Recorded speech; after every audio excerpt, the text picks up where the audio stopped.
Hey, my magical friends. Welcome to another Witchful Ways podcast episode. I am Annika, offering you insight, guidance, tools to live a magical life every single day.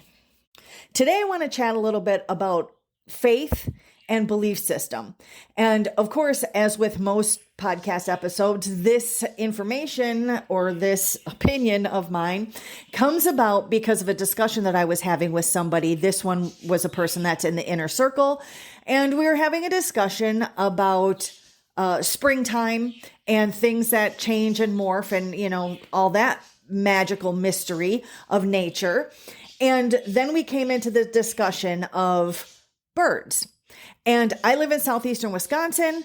In the springtime, all of the birds will start making nests, and they will, of course, lay their eggs, raise their young, and until they leave the nest.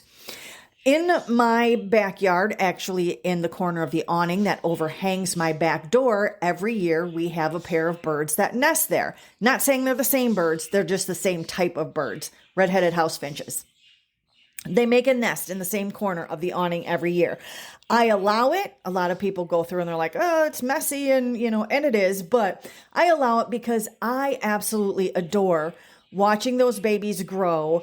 And when I know they're getting ready to leave the nest, I sit there and I watch them for long periods of time during those last few days that they're there. Once I know that they're getting ready to leave, I like to watch them actually take that leap of faith.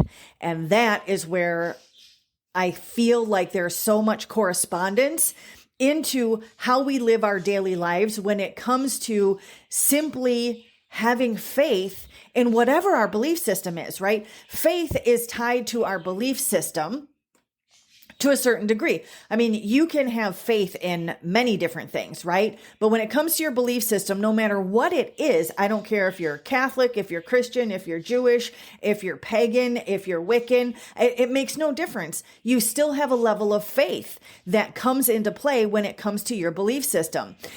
And for witches, a lot of times we have all different kinds of belief systems, right? Like not all witches are Wiccan by any means. We have all different faiths in different belief systems.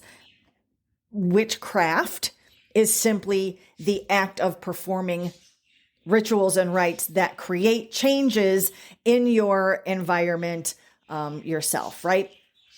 So we have a lot of faith in what we're doing in our belief system. So if you believe that there is one singular God, right, then you have put your faith in to the aspect that that singular God is going to provide for you or is going to give you the strength that you need, right, is going to move you through life in a certain way. If you believe there is no higher being and you believe in the natural scientific part of everything, then you still understand that there is a connection of everything and an evolution to everything and an interconnectiveness or the cause and effect, right, of everything. So you live by those faithful things, right? So this is my thing with the birds.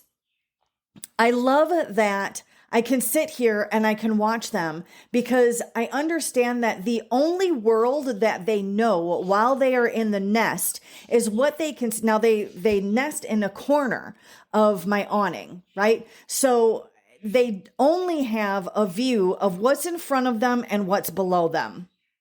And unfortunately, it's our back door and we go in and out into our backyard a lot. So, there's that, but they only know what they can see, right? What their senses allow them to see in the moment. That is their entire world.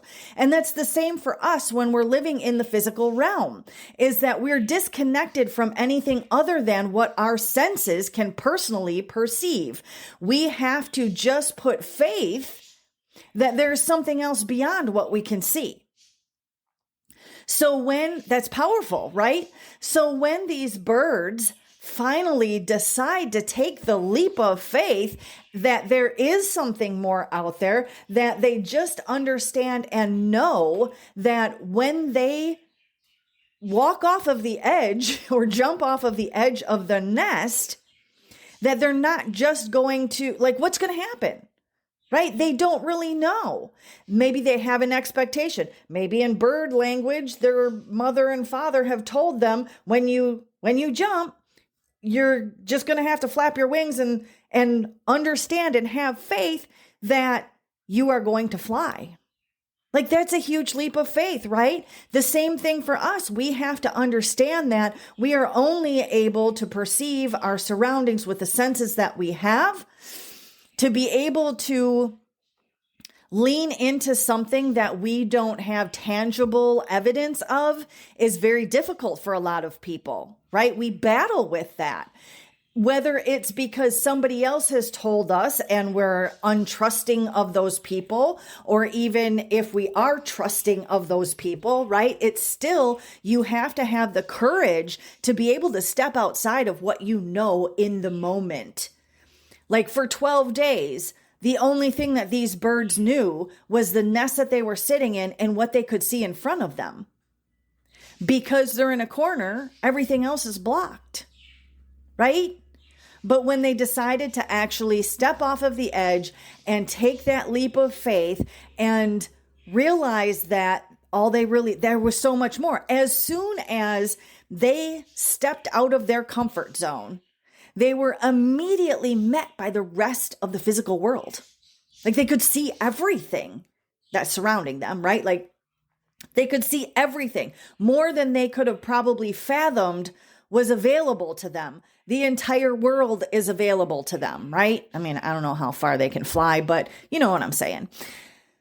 So they went and they fly. This type of bird flies right over to a lilac tree that I have in the backyard, and they'll stay there for a couple days while the father, still brings them food and stuff for the first couple days, I believe it is, maybe a week.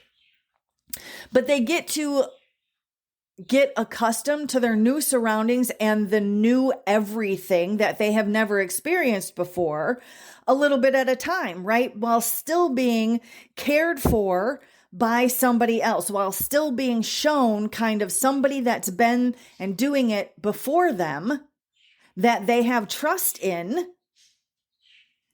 they're still out there doing it. And I relate this again back to the conversation we were having about faith and belief systems, because those, even though they're intertwined, they are two separate things. And you can, again, have faith in a lot more than just your belief system or your religion or your spiritual aspect of it, right? But we have to have faith to understand and know that there's more than where we're at right now.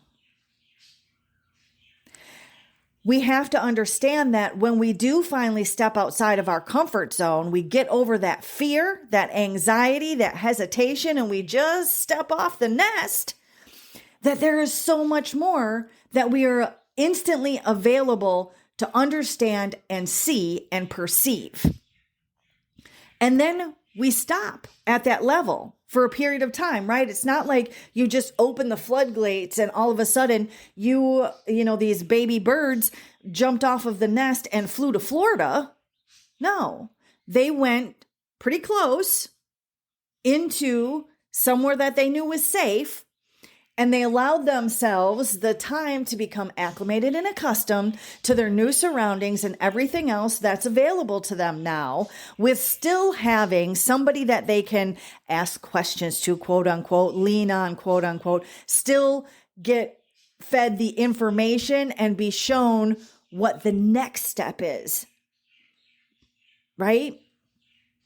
And then eventually they are able to be on their own because they understand it. They have opened up to it. They're able to be on their own. And then the next step, of course, is they become the teacher to somebody else, right? When maybe next season, one of them comes back and they have their own brood.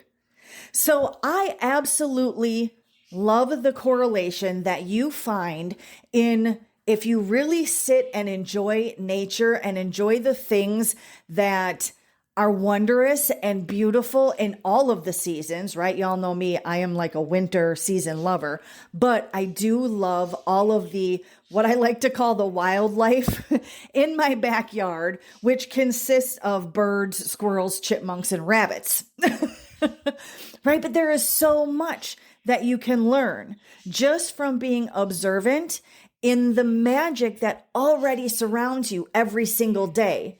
And then if you really are in the present moment, not bringing stuff up from the past, not living for the future, live in the present moment, because then you're able to come up with these things that you can contemplate, that you can bring back into relation to your own life or your own life path, which makes it all even more magical.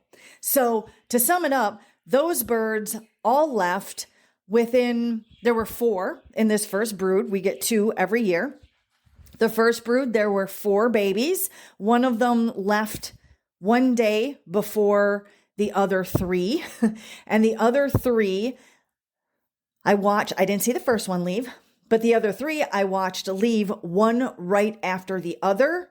Like, there goes 1, there goes 2, there goes 3, literally came out of my mouth as they jumped and flew away. And I watched them go to their next step. And this is also something that I love to do with the people that are in my little community, right? In the inner circle and in my Facebook group. That's what it's all about. It's about being able to explain things and being able to share experiences and being able to understand outside perspectives and things in a different way so that you, again, can step into and live your own magical life every single day. And with that, thank you for joining me again for another podcast episode. Be sure that you head over to witchfulways.com so that you can check out that free resources page and get your hands on all the witchy goodness that's over there. Lots of guides and mini courses that are available to you free. And you can also check out all the other witchy offerings I have going on. Have a wonderfully magical rest of your day. Until next time.